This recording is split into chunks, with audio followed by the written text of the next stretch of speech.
Hi everyone! Welcome back to my channel, and for today's video guys, nandito tayo sa Amadeo, East Coast Road, Barangay Pangil. Ayan guys, yung highway na nagdudugtong ng Calax to Silang to Amadeo going to Mendez. Ayan guys, yung highway dito sa kanan, yan yung nagbubuklod ng Silang. Dito sa kaliwa, going yan to Mendez, Indang, Magallanes, to Bailen, to Nasugbu. So yan po yung ating highway access, no?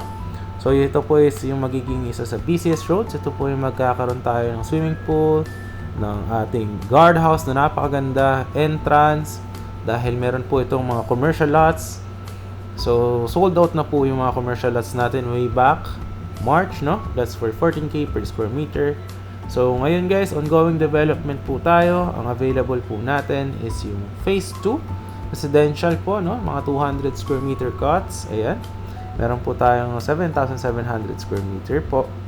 And free title transfer po yan, no? And big concrete roads, guys. 10 meters and 12 meters po with drainages.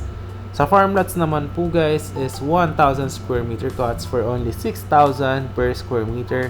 Meron din tayong 700 square meter cots sa farm lot, pero limited lang siya. Corner lot, meron din po. So, itong property natin guys is around 400 meters above sea level. Malayo po sa fault line. And actually, malamig po dito, no?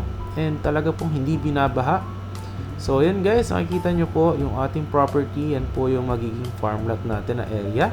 Ayan. So, pag natapos po sa phase 1 and phase 2, dyan na po gagawin yung mga concrete roads natin na malalaki. So, ayan po siya guys. If you're interested, no? Message lang po ng ating projects kapag tapos na po siya. So, actually, ito is Silang Cavite din siya. Ganito yung mga sample natin ng mga finished projects. So, no record house design po siya.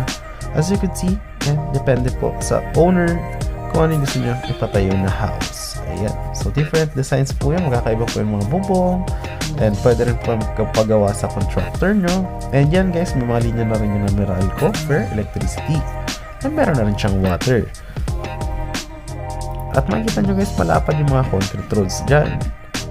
Ayan. So, perfect na perfect siya for the getaway property. Meron ding basketball court, merong multi-purpose hall, and playground.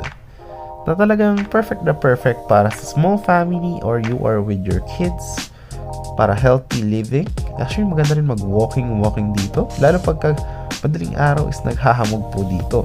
Dahil this property, ito pong develop na project natin is just around 8 minutes to Tagaytay boundary, no? Kaya napakalamig po talaga ng weather niya.